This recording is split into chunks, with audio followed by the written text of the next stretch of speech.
Sorry about that. Hello, boxing fans around the world. Thank you for joining us once again on Talkin' Fight for the Friday night panel. Got a few people having some technical difficulties right now, but they'll be joining me quite shortly. In the meantime, I wanted to bring your attention to a great little article out of ESPN, who asked the big questions with respect to predictions in the boxing world of their writers. And some of the writers came back with some pretty bold predictions. Terence Crawford will finally have a showdown with Errol Spence Jr. is their first bold prediction, and I don't think that comes as a surprise to any one of us.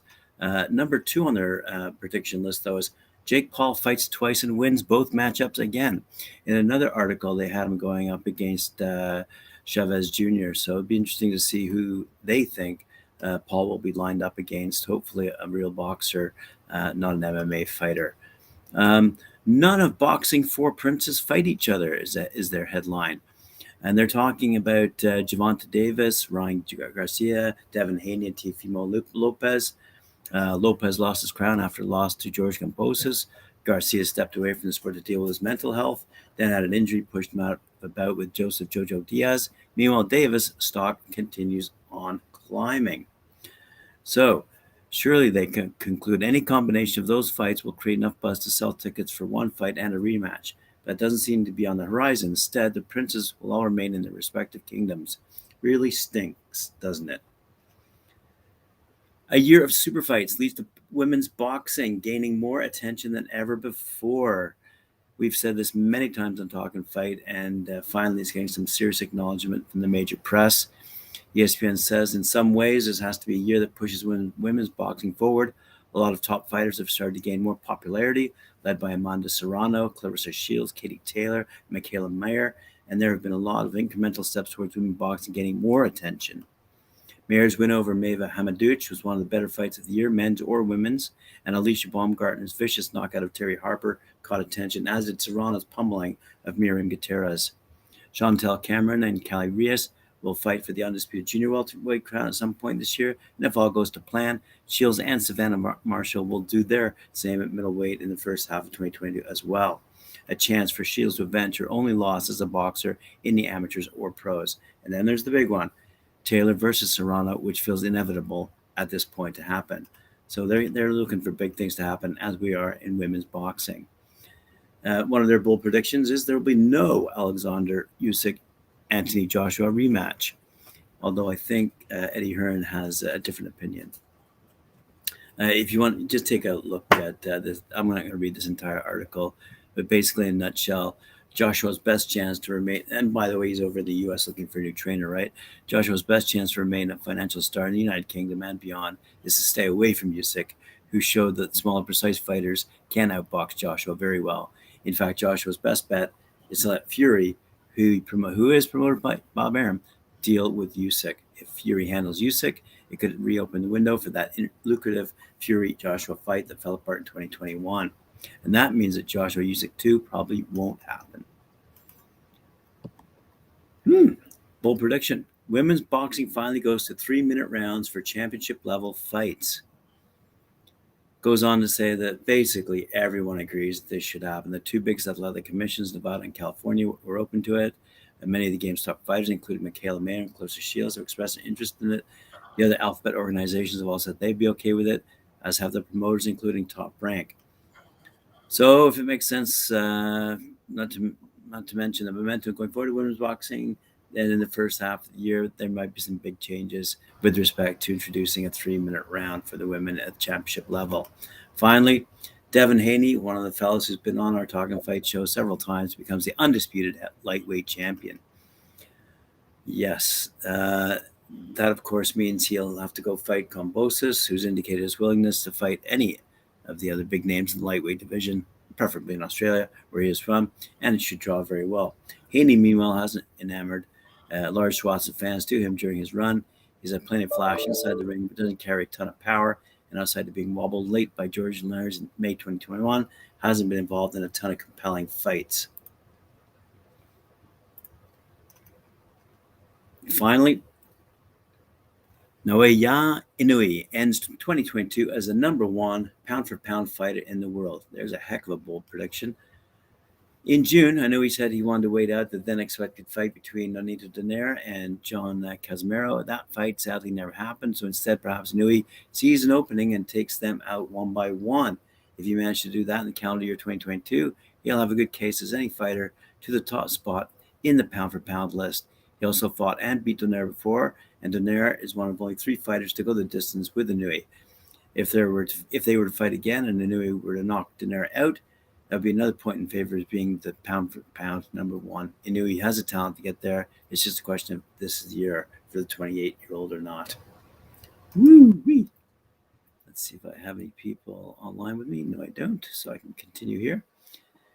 Imantas Stanionis has the best 21 of any welterweight. I think that should say 22 of any welterweight. Finally, the welterweight division is getting interesting again in 2021. Udinese Yuga sent Manny Pacquiao packing into retirement with unanimous decision victories. They freed up the more interesting quarter of the 147-pound championships because Crawford and Spence Jr. hold 3 of the 4 welterweight bouts. Yugas holds the most accessible title in the division. Enter Stanionis. The undefeated Lithuanian has quietly crept through the weight class in recent years. Since the WBA has Stanionis ranked number 1, he gets a crack at Yuga's WBA belt. It was set up Stanionis for a big 22. If he could win that bout, it would cement his status as a welterweight champion and position him for a potential showdown against Spence, the unified champion, who also fights under the Premier Boxing Champions umbrella. Hello there, Mike. How's it going? Going very well, thank you. I've just been reading some interesting bold predictions, courtesy of our friends over at ESPN, including their bold prediction that women's boxing is going to increase in stature, to 3 minutes. And they look forward to the introduction of 3-minute rounds. Yo, honestly, it's about time. It's about time. Yeah, well, yeah, we've discussed it at great length, and it's great to see that it's getting the coverage that it deserves at the major level, shall we say. With ESPN, I would argue, being one of the top sports reporters, if you will, in the world. Yeah. All right, Mike, what do you got for us? We got an event. We got an event tonight that is on the it's on TV in the States. USA Showtime. The Nunez card is on tonight. Nunez versus Arieta. That's the one that I've been profiling all week with a bunch of these young incoming and undefeated boxers are on this one. Honestly, Elvis Figueroa, we talked about him last night. Starling Costello, Edwin De Los Santos. These are big names to watch on this card tonight, guys. It's going to be a great event. That starts 10 p.m. 10 p.m. Eastern time. You can catch, if you have the right streaming platforms, you can catch those prelims that are starting any minute now, actually. So there's not too much going on in the world of boxing as this evening that's televised or us or we'll be able to watch. But this card is going to be good from the Florida Athletic Commission. Cara Royal, Orlando, Florida, USA. This is the card tonight. A lot of no names on this card. A lot of up and comers, and honestly, some veterans, some journeymen, if you will call it, who are going to test these young kids who are on this card. But if you guys can find the action to watch, I suggest you get on it, man, because it's definitely going to be a big card tonight to watch. But other than that, there's not too much really going around in the boxing for fights. Everything else is really happening next weekend. So, Yeah, we've really started to see some big announcements of late. As early as today, WBO light heavyweight world champ Joe Smith Jr. will make his first title defense against an unlikely contender. British puncher Callum Johnson tested positive for COVID, so Smith will now face Steve Griffard on January 15th. So I guess that's next week at the Turning Stone Resort and Casino. So that's some interesting news that came out today. Did you see the big news that came out of Matchroom? Let me read you the headline. Matchroom Boxing, 7 massive fight nights in America and the UK to kick off a huge year on DAZN. Starting off with Vargas versus Smith on February 5th, Jacobs versus Ryder February 12th, Okoli versus Celiac on February 27th, Estrada versus Chocolatito on 5th of March. Our friends over in Nottingham are going to appreciate this. Lee Wood versus Conlan, 12th of March over in Nottingham. Ortiz versus McKinson on 19th of March. Martinez versus Warrington 2, March 26th. And that's all on the zone and courtesy of Matchroom. So they've got some big things lined up early in this year as well. So not to mention all the other fights that have been mentioned for February and going into March as well. It's going to be an amazing first quarter. And as I was mentioning in the opening article, courtesy of our friends at ESPN, there seems to be some sorting out among the light heavyweights and the welterweights. And, it's going to be a lot of movement. And we've discussed the heavyweights to death, so I just thought I'd mention some of these other divisions that are looking to embroil themselves in some heavy-duty action this quarter.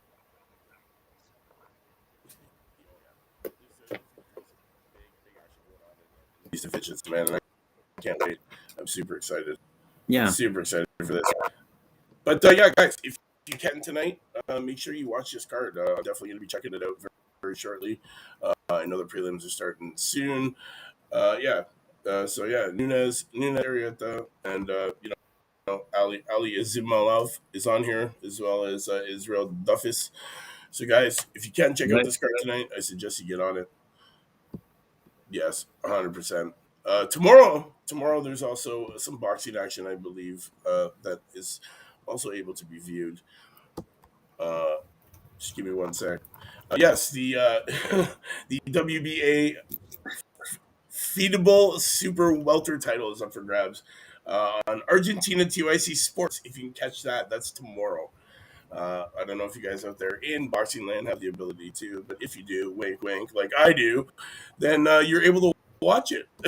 But yeah, there's not too many no names. I know it is the first week here of the year. There's not been, too many headlines that reading with these big names that we all know and love in the boxing world to watch. But there is a lot of great boxing to watch this weekend, guys. If you're okay with watching, these new prospects, the guys that are going to be taking over the boxing world eventually in the next few years, anyway. So do what I do, guys. Love what I love, and just watch these young guys just beat each other up, man. It's the greatest.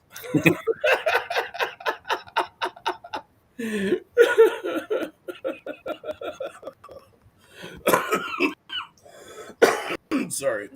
Just that's have to control at this point.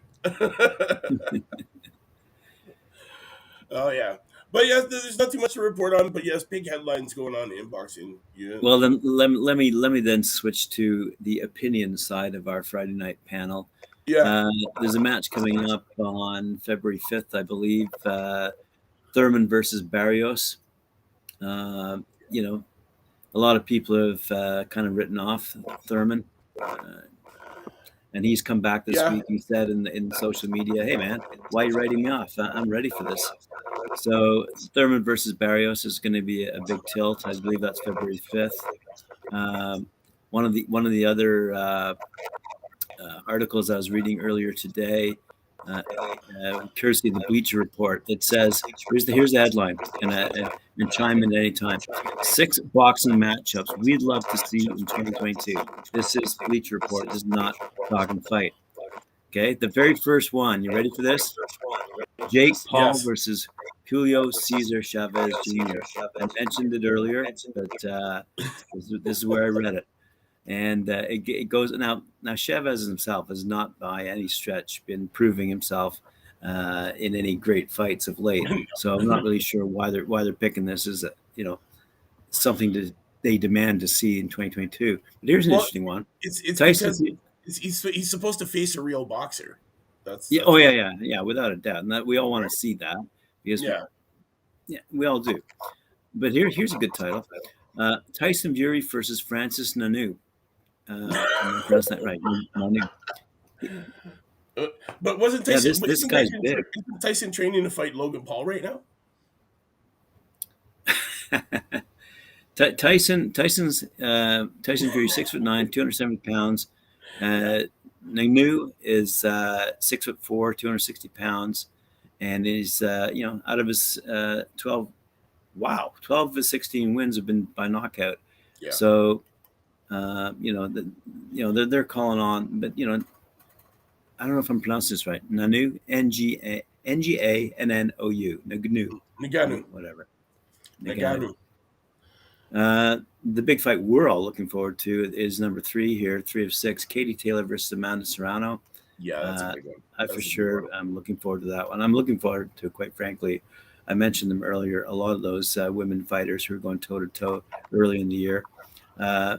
Number 4 out of 6, Javanta Davis versus Ryan Garcia. I know Ryan Garcia had some nasty things to say about Pitbull, calling him a chihuahua today.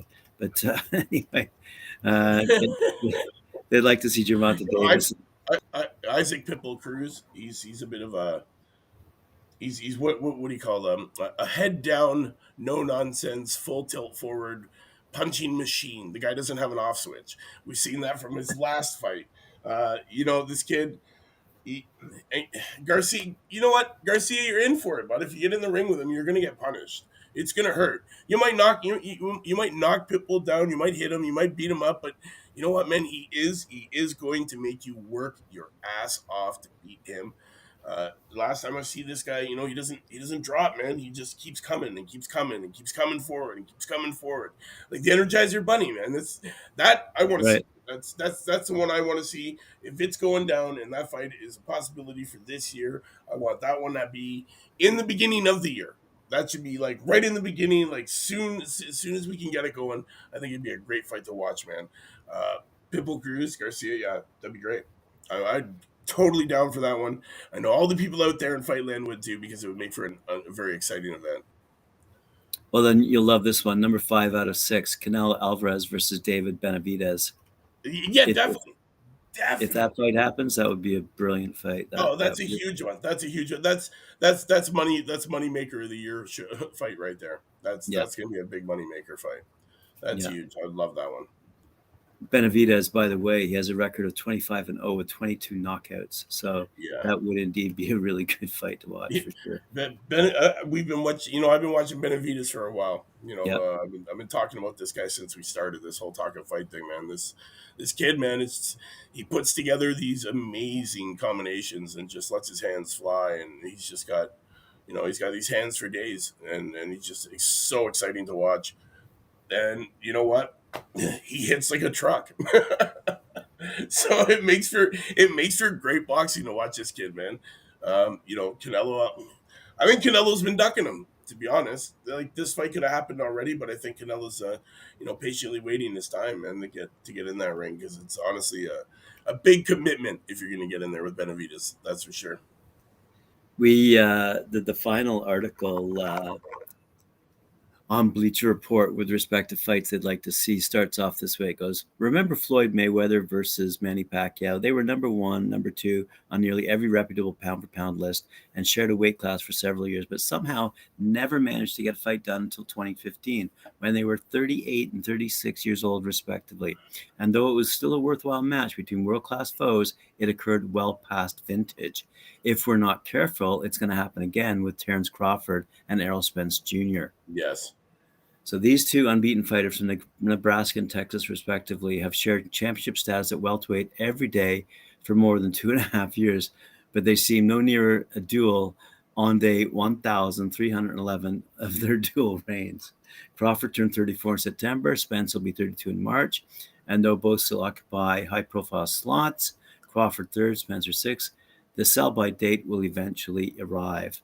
So these guys at Bleacher Report want to see Errol Spence and Terence Crawford go toe-to-toe sooner than later. Yes, man. These guys they're getting up there, man. It's that age game thing again. People are ducking and dodging each other. The politics get into the way. And, we've had this fight that everybody wants to see with these two guys who are sitting atop the world and not being challenged. So, yeah, you know what? Let's see it. Let's get it underway. It should happen. But with Crawford walking away from Aram the way he did, like, what's next? When will that happen? How will it happen? How much is it gonna cost to get that fight underway? Those are all big unanswered questions at the moment with everything kind of up in the air the way it is. I think money talks, bullshit walks, and it does. I think a lot of these fights will happen sooner than later. I mean, although we kind of accuse the fighters of ducking, and maybe some do, like, once they get a belt, hold on to that belt and like the feel of that belt and don't want to let that belt go. Right. Maybe that is true, but at this case, at this level, I'm starting to see a lot of shakeup and a lot of rivalries develop that need to get settled. The scores need to be settled, and that's what I'm seeing anyway. And I think that's going to happen in 2022. Oh yes, yes, definitely. It's about time that these scores get settled and these grudges get underway. I can't wait, man. It should be a great year. You know what? It's all gonna start with tonight's boxing and the way that goes. It's gonna set the tone. Tonight's boxing match will set my tone for the entire year. So it better be good tonight, boys. But yes, yes. Honestly, grudges are gonna get underway. Yeah, definitely. I'd like to see a lot of that stuff happen. This is the Right. year for that to happen. This is the year that women are gonna put, put get rid of that asterisk beside their name. Hopefully, we get to see those 3 minute rounds sooner than later. That's going to be excellent. I can't wait for all of this. It's going to be it's gearing up to be a great 2022. That's for sure. Well, certainly. I mean, 2021 saw the emergence of some real good fights in what we are calling women's boxing, but Mm, even the writers in boxing today acknowledge these fights were just as good as any men's boxing fight. yes. So, sooner or later, you're right, Mike. They're going to take away that moniker of women's boxing. It's just going to be a boxing match, and who's going toe to toe tonight. It really won't matter other than their names. It won't matter what gender they are at that particular point. Realistically, we're all looking forward to seeing these women emerge, and there's so many of them now. You've mentioned a lot. You've mentioned it. One every single Friday. Well, I think there was one Friday you had an interview where you couldn't, but Yeah. Yeah. But I do try every Friday. Like today, Sandy Ryan, guys, remember, mark it down. Don't forget her. I want to give I wanted to talk a minute here. Andre Ward said that it sounded like a gunshot. I don't know if you know what I'm talking about, the but hit. I'm talking about when F.A. Ajagba blasted Brian Howard with a thundering right hand and knocked Howard cold Right. back April 10th in Tulsa, Oklahoma. Uh, that was I believe named the knockout of the year, by the boxing community. Unfortunately, it didn't win our boxing knockout of the year. It did not. Ours was the Rosado knockout, but F.A. Jagba was up there in the running. And big shout out to that Nigerian boy, man. That's Yes, it did sound like a gunshot, folks, and it was thunderous right hand from hell. Um, yeah, shout out to Ajagba for that accomplishment in his career now, winning the knockout of the year. That's a huge feat from anything, man, to be respected by your peers and honored with such a great award. Yeah, without a doubt. It's not like they have an award for left in the hands of the judges award. Oh, oh man! Unless it If they did, there's a bunch of fights that I can tell you who would win those. well, I think if I'm not mistaken, we did discuss the opposite, which is the worst decisions of the year. Yeah. Yes. Uh, you know. Anyway, You know what? You know what? I'm gonna have to do it. I'm gonna have to do it. We're gonna dedicate a week here to should never have left it in the judges awards show. That's what we're gonna do. We're gonna do a week of fights that never should have been left in the judges' hands. It'll be vicious knockouts at the bell, and it will probably be full of horrible scorecard wins. It's one of those. We're gonna do one of those weeks, and we're gonna announce it. Let all you guys out there know Fightland when it's gonna be happening. But yeah, we're gonna do a week like that, a week of guys who never should have left it in the judges' hands. well, I remember the champ Bola Ray having an episode on Floyd Mayweather Jr. and how his record actually should not have been a perfect record. Uh, in the champ's eyes, there were three decisions that should have gone the other way, and I could easily go back and listen to that episode and find out the three fights that Big Ray was talking about. But there's a good example where Uh, in a professional boxer's opinion, um, he did not see it the same way the judges saw it, and nor did a lot of fans out there. So, Floyd Mayweather is a good example out there in boxing world. Um, should he have a perfect record?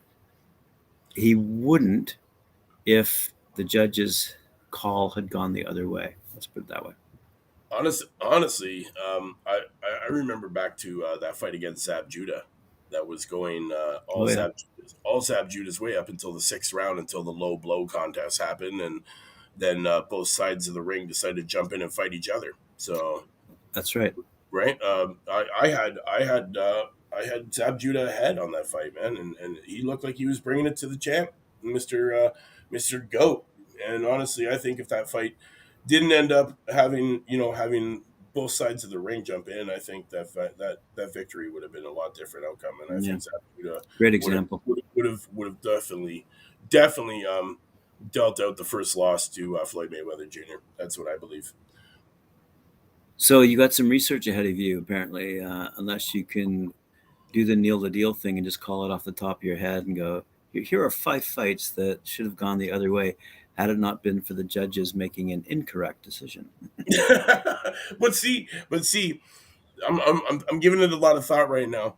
There's those kind of fights, but then there's the fights where, for example, my number 5 pick for knockout of the year, which was the amateur fight, the gold medal upset, the Brazilian, and I can't, you know what, I can't even remember the guy's name now. Kazik. Uh, Sorry guys, I can't remember now, but it was Souza, the Brazilian, knocked this guy out at the last minute, man, in like the last round, like the last second.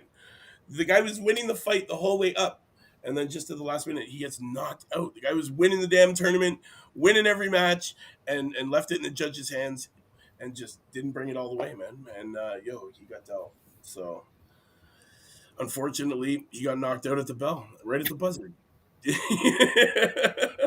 That's called not leaving in the like. That's a guy who should not have left it in the judge's hands, man. He Yeah, should have, and you know what? He should have kept his damn chin down, man. How you yeah, got knocked out after winning? Like, you're winning your entire tournament. You're winning. You're about to get on the podium and stand there with your country with the gold. And you get knocked out of the bell, man. Like, really? Like, that's an upset. And that's the kind of crap I'm talking about. I, We're gonna do a week of this shit. I remember that actually, and the other. Okay, I'm gonna call it a funny moment in the Olympics, although it wasn't a funny moment really, and I can't remember the guy's name either, but I believe he was an English boxer, and he won his. I think it was his. He was on his way to fighting for the gold, so I think he won like the quarterfinals or something like that. So anyway, so he jumps up in the air and he's jumping up and down, and boom, what's he do? Sprains his ankle. Talk about what could possibly go wrong. You work for 4 years to get to the Olympics. You get to the Olympics. You win your battle.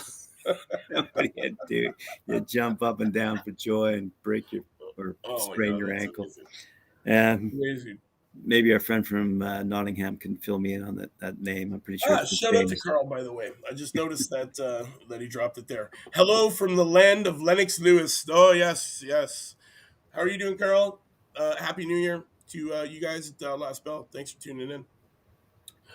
Well, you know what? Boxing's about to get underway, so that Yep, means I'm going to get to work. yep. It's the first show of the new year. Yes. Welcome 2022. I'm expecting big knockouts tonight. So am I actually. Yeah, no, honestly, I do. Yeah, because we need them for Sunday for our knockout of the week. That's right. That's right. Hey, are you doing a live show tomorrow night? Uh, if we can find the right fight to watch, maybe. All right. All right. I will leave in your Yes, good hands. if we are doing live, guys, be on the lookout for it. For you ones that are subscribed out there in Talkin Fight Land, yeah, just you'll see it come up, and then set the reminder so you don't miss it. If we do the live, I haven't even put any thought into it yet. Really, I was just thinking about my knockouts for tonight and for my show for Sunday, which you guys out there know about the Knockout of the Week award. You're not going to want to miss it. It's a brand new year, brand new knockouts. It's great, wonderful. Yeah, I guess that's it for the panel tonight. Yeah, right on. No, nice, short, Honestly, concise brilliant. show. Yes. Got a lot of news information packed in there. Got the cards announced, and we're ready to rock for a good weekend. Awesome. So, to all the Talking Fight fans, thanks for tuning in to another wonderful episode of the Friday Night Panel, starring me and Graham, yet again. The two diehards, the two that are never gonna leave. We're bringing you everything you need to know, man, up to the minute shit. We're bringing you all these wonderful knockouts, man, and we're doing this work so you guys don't have to. But thank you again for a wonderful year to all the fans. And if you're not a fan yet, man, talkandfight.com. Go and subscribe, set up the reminders, check us out, man. We're bringing you stuff daily. You heard it here. We'll see you next week. Same time, same panel, different topics. Absolutely. Thanks, Mike.